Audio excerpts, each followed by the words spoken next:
I'm here with Deb Calvert, who's one of my great friends and the author of one of my favorite books, Discover Questions. She's also an amazing keynote speaker and one of the world's top 50 sales influencers. And she's an instructor at UC Berkeley, so she's really, really smart. Deb's got a lot going on. And Deb, welcome to the Sales Gravy Podcast. Jeb, thanks for having me here. Speaking of a lot going on, you are just on fire with your new book, Fanatical Prospecting. I love it. Thank you so much. It's been a really fun book. I've got a lot to live up to for the next one that I write because this one's been doing so well. The reason that I wanted you on today is, you are one of the world's top experts in asking better questions, and I think that you and I would both agree that when salespeople ask better questions, they close bigger deals and they close deals faster, and they also give the buyer a better experience because the questions actually add value. What do you have to say about that?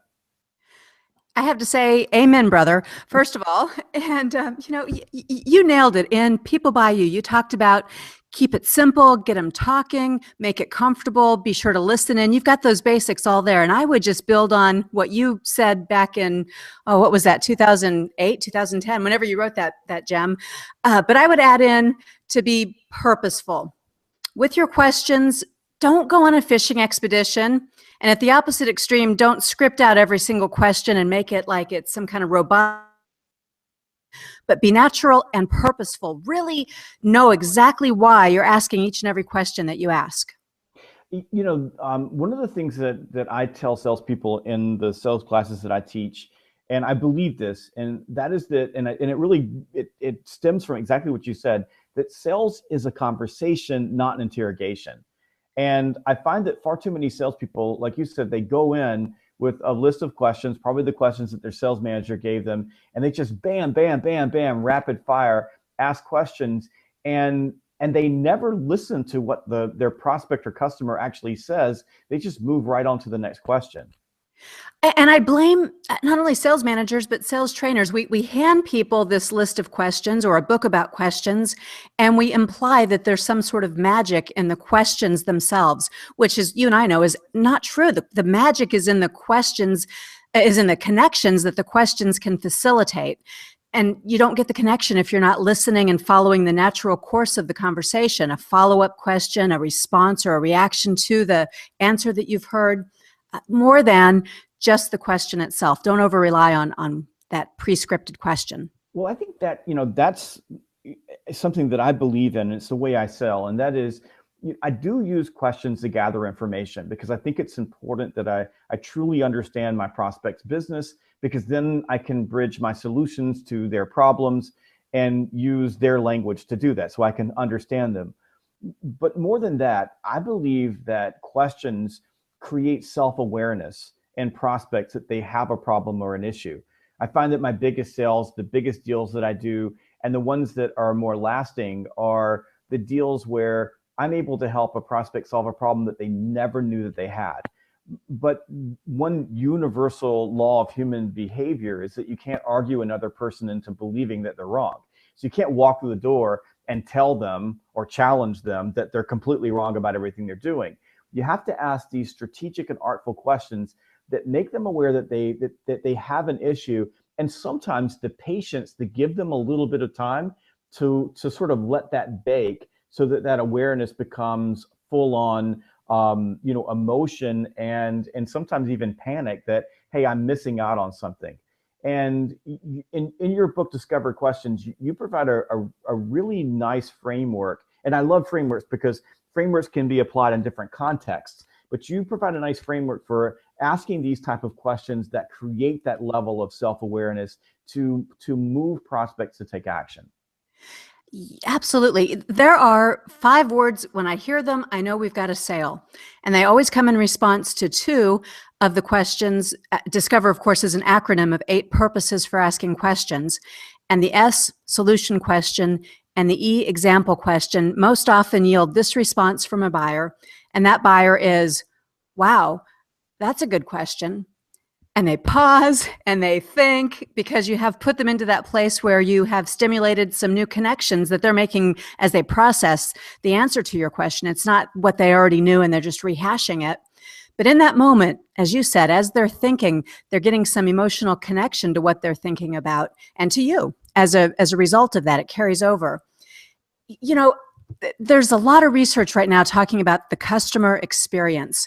And if you boil down the customer experience to its core, Michael Dart, economist, wrote in the Wall Street Journal that what you really are trying to do is to get your buyer participating in creating what they want.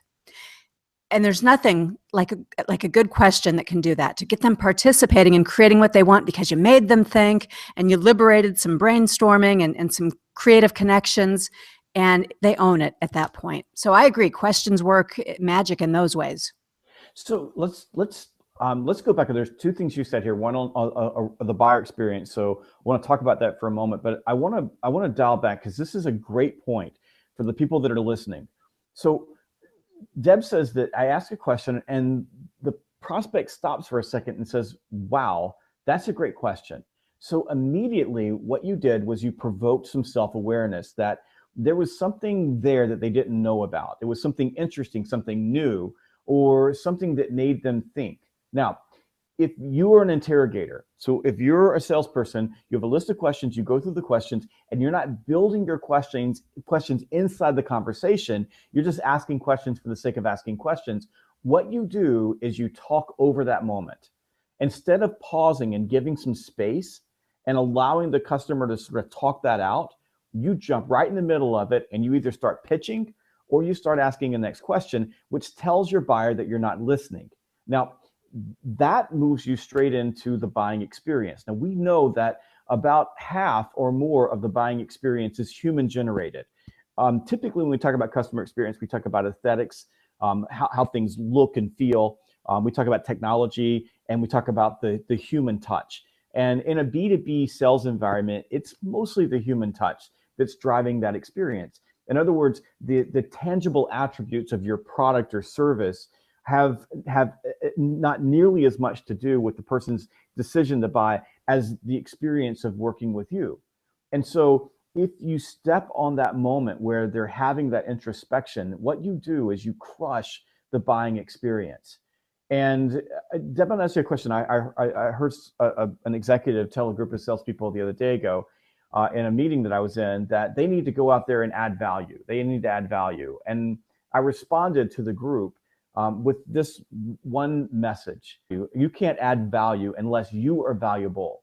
And I believe that what you just described to me, that moment where the person steps back and says, "Wow, that's a great question." See, I believe that's where salespeople add real value, not what they say, but what they ask. I absolutely agree. In fact, I take this a step further. I think this is about creating value out of thin air. So I think that executive's absolutely right. He's referring to it as adding value.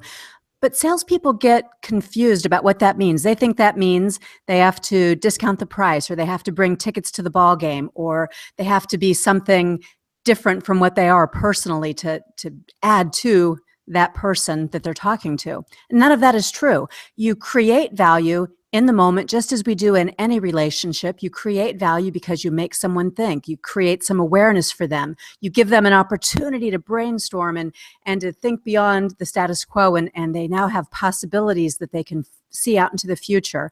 And that's exciting. In fact, in the brain, science tells us that that thing called retail therapy, in B2B, it happens too in the brain, and it's actually euphoria. The buying experience triggers this little moment of euphoria, and it only comes human to human. A product will not do it.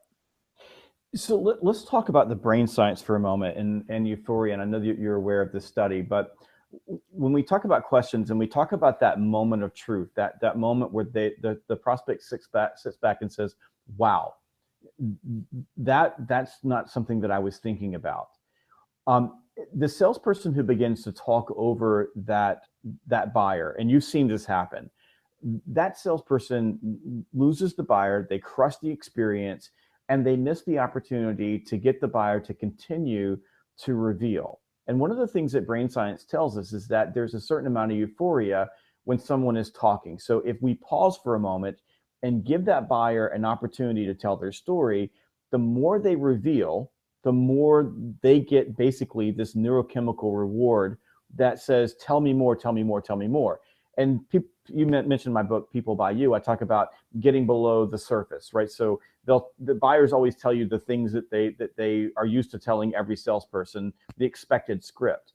But when you give them that space to talk, they begin to tell you the real problems, their real issues, their real worries, their real emotions. And I'd love to hear you talk about how you use questions to get buyers into that state where they begin to feel comfortable giving you all of that information that they're not telling other salespeople. Yes. Well, okay. So questions, most people misperceive questions. They are afraid to ask questions because they won't know the answer. So they are concerned that if they ask a question and they don't know the answer, that it's somehow going to jeopardize the relationship or somehow put them in a vulnerable position. What they don't realize is what you're teasing out, and that's that when you ask questions, you are in the driver's seat. You not only steer the conversation, but you also, if you're allowing your buyer to be the navigator in the seat beside you because you're listening and you're tuned in so closely, that's a bonding relationship. Questions build trust, for example, and I would challenge anyone to think about the person in your life who you trust above and beyond everyone else. I guarantee that person has asked you some tough questions, and that's one of the reasons why you trust them, because they're willing to be vulnerable and to ask those questions and to get on the spot with you. So they build trust, they differentiate you from other salespeople, so now you chip away at that barrier, the natural buyer-seller barrier, because you're showing yourself to be more in tune and more willing to be connected in that vulnerability with your buyer. We're triggering these emotions because we're giving people an opportunity for that self-awareness and these possibilities to emerge. And that too is bonding. It's not only neurochemical, but it's just, we're dignifying, we're respecting people when they give them that kind of space, and we're tuning in and truly listening and having those connections. And by the way, all of this can happen on the phone as well as being face-to-face. So while the eye contact and some of the other mirroring and in-person sorts of things happen quicker, they certainly can happen on the phone, but you have to rely on your questions and your listening skills all the more. Let's take up that subject of the telephone. About 80% of human communication is visual. And so when you're selling over the phone, if you're in inside sales, it's basically like you're having to come to work with both arms and a leg tied behind your back. And it's tough, right? Because you don't have that opportunity to see what's happening with your eyes. And so you have to learn how to listen deeply. You have to listen with your ears. You have to listen to the words they say, but you also have to listen with your intuition and pay attention to that, because we go back to this concept of talking over the person, not giving them the space to answer your questions. That can happen more on the telephone than it can in person, although it happens in both places. What's your advice to inside salespeople for being more intuitive about what their prospect is feeling and then being able to respond to that via the phone? Great question. I will give you two examples. I have an ebook that I'm about to release. In fact, on Sales Gravy University, before long, people will be able to find this ebook there. But this book has quite a few tips. Here are just two. The first one is that you do need to listen not just for the content of what's being said, but for the emotion. And people have giveaways, tells, when they are talking about something that hits them a little harder.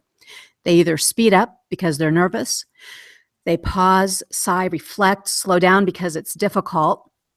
They clear their throat, their voice gets a little strained. If you're listening, you'll be able to pick up on some of those emotional cues, but you must be listening for emotion, not just content. We listen for the buying signal. Too much in sales, we're listening just for the little glimmer of a green light so we can jump on it. And when we do, we often miss much bigger opportunities that are signaled by an emotional cue. The second piece is even more important. And it's going to sound easy, but it does take some time to develop the habit. And that's to listen for what's different. We are wired. Our brains think much faster than anyone talks. So we are wired to seize on what's familiar. And that may be familiar because we have it in common, because we've heard it before, because it's what we hoped we would hear coming into the sales call. But if instead we tune in to listen for what's different, I didn't expect to hear that, or I don't really understand that piece of it, if instead of ignoring or suppressing our responses to those, we magnify them and ask some follow-up questions about what's different or unexpected, we'll not only get a deeper connection, but we'll accelerate the conversation because we'll be getting right to the important stuff sooner and demonstrating our understanding of it. And with all of that, emotion comes out and we put emotion in. I love it. That you're tapping in my very favorite thing to talk about, and that's curiosity. So I love the way you put that out. We all live in this bubble of familiarity. And so the things that are outside of our bubble of familiarity, we tend to push away. The things that are inside our bubble of familiarity, we tend to spend time with. And unfortunately, in the sales world, when we do that, we just fall into the normal expectations of the buyer and the seller, and we miss those opportunities. So it's really about learning how to be curious, putting all of your prejudgments, putting your own desires to close the deal, putting your desire to pitch and feel important, putting your desire to live inside your comfort zone away, and being curious. In fact, one of my favorite questions, one of my go-to questions is, I'm just curious, fill in the blank. I bet I use that probably 10, 15 times a day because it gets people to talk. And when they talk and I listen, I found out amazing things that allow me to connect the dots where no one else is doing that. And that to me is where the true differentiation in sales is my ability to bring solutions to the table in a way that no one else is. As we think about questions, you've got this beautiful framework called Discover. I want to get remedial. And the reason that I'm getting remedial is I teach a lot of classes. You probably know that I spent 270 days last year on the road. And I spent a lot of time with salespeople. And I'm shocked at when I get salespeople in a situation, I put them in case studies, at their inability to answer or just ask open-ended questions.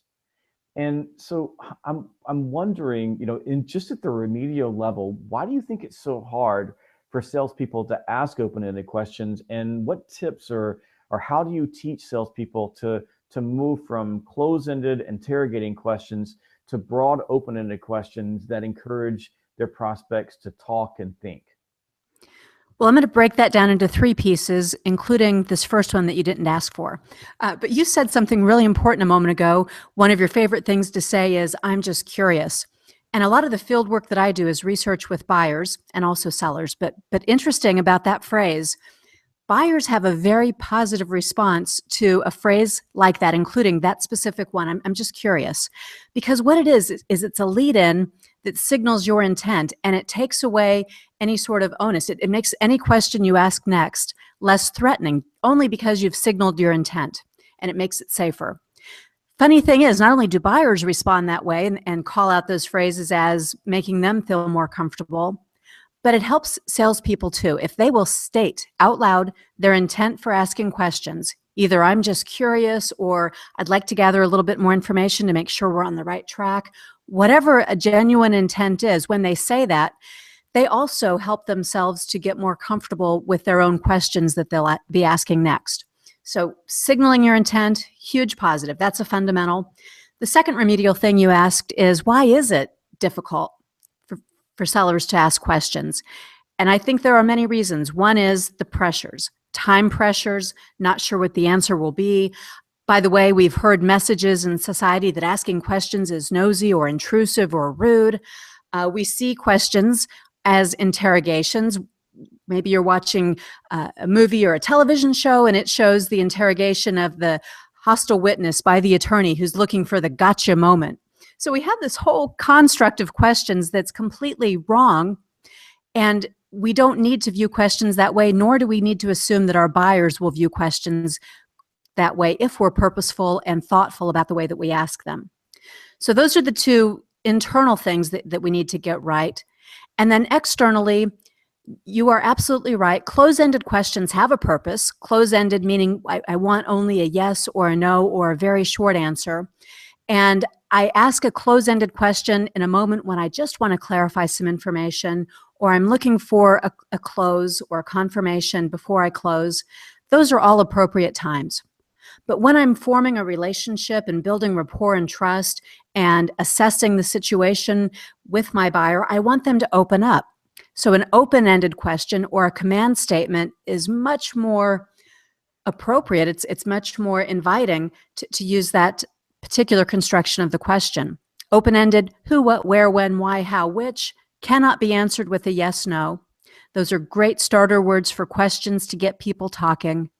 And even better, to really get somebody going, is a command statement. It doesn't even end in a question mark, but it's a statement that starts with, tell me, describe, explain, help me understand. And those are, measurably, the sorts of statements that will get people to give you the longest and most expansive answers. So purposefully, you want to think about, how do I set my question up? What am I really looking for, and how much do I want?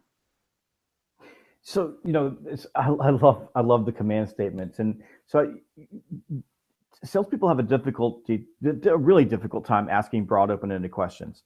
What they typically do is they walk through the door and they want to ask questions that are specific to their product, are specific to their service, are specific to something that they want. They did their pre-call planning, they walk in and they've got these very specific agenda of what they want to get out of it. And what I spend a lot of time teaching salespeople to do is to recognize something. When they walk through the door, the prospect knows why they're there. There's a reason. Their business card usually says the product or service, they set the appointment, or if they're in inside sales and they're doing a demo, whatever the case may be, the prospect gets that. And it's something called the priming effect. They already know why you're there. So the prospect is most likely, they're primed to answer your questions and talk about your product or service, or in the context of your product or service. And so what salespeople do is they get in the way of getting more information by inserting product or service into their questions, even their open-ended questions. And so a lot of what I spend time with, especially young salespeople, is helping them learn to trust the question. Trust the fact that when you ask a question, you're there with a purpose. It's not like you're sitting at the bar just asking a random stranger questions, that your prospect is going to give you information. And what you want to do is you want to get that information plus more. I want the context. I want what's behind the story. And I can't do that if I begin to pigeonhole my prospect early on into answering the exact questions I want. Now, the other thing I teach salespeople is that people communicate in stories. So when you ask a question, especially a broad, open-ended question, you're typically going to get a story. And a lot of times it's going to be non-linear. So after you begin to get those big open questions, I love what you said. And one of my favorite statements is, I'll say, walk me through. If I need someone to put something into a linear format, I'll say, walk me through. And you're right. What I'll typically get is a really, really long answer, but I'll get it. I can prime them to give it to me in a format that's easier for me to understand in the context of that conversation. What other advice do you have for, especially for young salespeople? I mean, I'm always amazed. Like, we teach active listening, and I've learned active listening since I was, in college. And I'll be with a bunch of 22, 23-year-olds, and I'll say, who knows what active listening is? And nobody even knows what it is. So maybe that just makes me look really, really old. I don't know. But what advice do you have for young salespeople who are just getting into the sales force on how to ask better questions or how to think about questioning? Active listening there is a deficit, and it's because it's not taught in school. 8th grade speech class for eons, probably my parents had exactly the same situation. We learn how to speak. We stand in front of a group of people, we bore them to tears, they learn how to tune out and to do other things inside their head, and we learn how to present. And so the priority, even in school, is placed on talking. Then we get into the business world, and we are encouraged in meetings to speak up and to show how smart we are by contributing to the conversation. Nowhere is listening actually measured. It's not taught, it's not rewarded or encouraged, but we are penalized if we aren't actively listening. We miss so much. And Jeb, I know you have the same experience. I can't tell you how many times, it's a very high percentage. I'm on a sales call, sales rep is not actively listening and misses a really clear buying signal or an entirely different line of business that they could be pursuing, something huge. And when I ask them after the sales call, because I don't jump into the sales call, but afterwards, if I ask them about it, they have close to zero awareness, and I can replay the conversation for them. And then they might say, oh, okay, I kind of get it. Right? But they're just completely blind to it because of what you said, that the hyper-focused agenda on, I want to make this sale, this narrow sale that I had in my mind before I walked in. So the advice I would give to all salespeople, but especially to people who are new, because this is going to accelerate your success tremendously. And that is, remain open. Every time you walk into an encounter with the sales prospect, a buyer, a long-term customer, doesn't matter. This applies universally. Every time, walk in and see what else is there. Don't go in with too narrow of an agenda. Ask enough broad questions that the new information, the changes, the things you didn't know about have a chance to surface in the conversation. You will get so much more business and so many more relationships as a result of just that. It's everything you just said is so true. The salespeople who just miss the clue, they're so busy thinking about the next thing they want to say or their agenda, that the neon sign that said, I'm ready to buy, they missed it. It's amazing. One of the things that in this entire conversation that I don't think that young salespeople understand is that we as human beings have this insatiable need to feel significant or important. And in fact, if you look at Maslow's hierarchy of needs, it is the only one of the 7 needs that cannot be sated. This need is so powerful and so strong. Now, this is typically a first world problem, but it's so powerful and strong that I argue that it is the singularity from which all human behavior radiates. And the problem with that is that salespeople, we feel important when we're talking, when we're getting our agenda across. And we don't feel important when other people are telling us their story. And so it's a disruptive emotion for young salespeople because they're not even listening to their prospect, because instead of paying attention and building the conversation on whatever their prospect is saying, they're thinking about the next thing that they're going to say. They're thinking about their opportunity to feel important by pitching or talking or asking a closed-ended interrogating type question that then leads them to their agenda, getting their prospect to get to the point. And one of the things that I teach salespeople is that people communicate in stories. You communicate in stories, I communicate in stories. And that's how we want to tell other people and help other people understand us. But when other people are talking to us, we want them to talk in bullet points so that we can get back to telling them our story. And I think that's critical for salespeople to understand, because questions essentially require you to listen if you want questions to be conversational. I know I've kept you for a while here, but could you walk us through your Discover framework and just give us a quick understanding of why you believe this framework is the key to uncovering customer problems, client problems, and then bridging solutions that then help you close the deal faster and close bigger deals? Sure. Well, years ago, when I was brand new to selling, I went to the library, I picked up the first book, the only book I could find on how to sell, and it was Spin Selling. And it was extremely helpful, 4 different kinds of questions, and now I sort of get this framework and there's something I can do with it. But I pretty quickly found out that if I was back to the same person for the 5th time, those questions no longer worked. I started to sound like I was repetitive. And by the way, there were all these other questions that my natural curiosity wanted me to ask, but they didn't fit the construct. So I knew early on in selling that there were more kinds of questions. I didn't have words for it or descriptions of it, but I knew something else was there. Fast forward, I began writing down the kinds of questions that I asked. I don't know what drove me to do this, but I just was writing them down and thinking, well, that doesn't fit. That's not really an implication question, but it's something. What is it? And I kept those, and then I became a sales manager. And as I went on sales calls with reps, I did the same thing. I just wrote down questions, became a trainer, later became a Fortune 500 trainer, and had trainers and coaches in 31 markets. And I had everybody writing down these questions and sending them to me. Worked with the Salesforce Advisory Board out of Kellogg School at Northwestern. Internationally, we were the charter members, and I had people all over the world now in all industries doing the same, collecting sales questions. Because I wanted to know, beyond Spin, what other kinds of questions are there? So I would take these questions that people would send me and literally sort them. And over the next couple of years, I decided, wow, there's probably only about 10 purposes for asking questions. I had settled on purposes as what I was trying to categorize. And then I thought, well, this would be cool if we could have 9, right? This would be our discovery questions. What if we have 9 types? And so this was the tail wagging the dog, me trying to find 9 types. But I eventually figured out, Jeb, that there are 8 and only 8 purposes anywhere in life, not just sales, but we only have 8 reasons that we ever ask someone a question. And I've been looking now that was 12 years ago or so. I've been looking a long time for that why. I've given up on it. There are 8. So the acronym is DISCOVER. Each of those letters stands for a purpose for asking a question. Easiest one, the one we all know, is the D.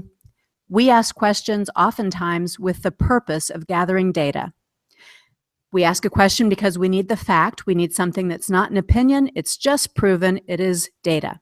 And when we ask a data question, we should be purposeful, thoughtful that that's what we're asking, so we don't mess it up and make it a fishing expedition where we throw in sort of an opinion framing of the question and a messy phrasing that makes it unclear to the person we're talking to. Do I want facts or do I want opinions? And then we end up having to ask 10 clarifying questions to get what we originally wanted.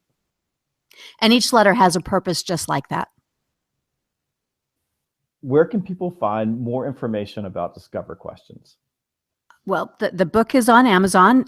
It's both hard copy. There's an ebook. There is a new version of the book, which is specifically for advertising sales professionals, since much of my research came from advertising. And so they have their own book and their own language within that book. There are a few others that are coming out. The next book will be not about selling, but about working as a sales coach. How do you use Discover Questions to do a better job of coaching? The workshops, which are all customized to individual companies and which make the course that I teach at UC Berkeley, if somebody wanted information about that, getting it customized to their own industry or to their own company, they'd need to call me directly. First PS, the 2 words people first spelled out, PS being productivity solutions, people first PS. Tons of information there. And as anybody who's been listening to us can tell, I love talking about this stuff. So just give me a call. We'll get rolling. And you can also find more information about Deb at her website, peoplefirstps.com, but also on LinkedIn. She's written an incredible series of articles on LinkedIn Pulse, and you've got a channel on Bright Talk, and you've got a channel on YouTube, and I think you're everywhere that you can possibly find a human being on social media. So you can find tons of information about Deb there. You can also find one of Deb's courses right now on Sales Gravy University. We're going to be adding more courses on Sales Gravy University. You can get that at salesgravy.com, or you can just download the Sales Gravy University app on iTunes or on Google Play. And Deb, before I let you go, I want to give you the final word. And what I'm looking for is 1 or 2 pieces of advice that if someone had given this to you when you were a 23, 25-year-old, 27-year-old salesperson, would have made you a lot more money faster, what would that advice be? Okay, first and foremost, don't pay attention to all those sales stereotypes out there. You're not supposed to be like anyone else. And you need to be who you are. You, the authentic you, is what people respond to. The humanness of you is why people will buy from you. So whatever your own individual strengths are, your own abilities are, bring that. Don't leave that behind. I would say that's the first piece of advice. And I talk to a lot of young salespeople who find that to be a big relief. And it's an overnight transformation when they get to be themselves and not try to be an emulation of some other stereotype. They do better and they feel better. And selling is easier when you're feeling good about it. The second piece of advice is forget the old ABCs, always be closing. Everything you and I have been talking about today, Jeb, gets messed up by that construct of ABC, always be closing. I think the real ABC, the new ABC, is always be connecting.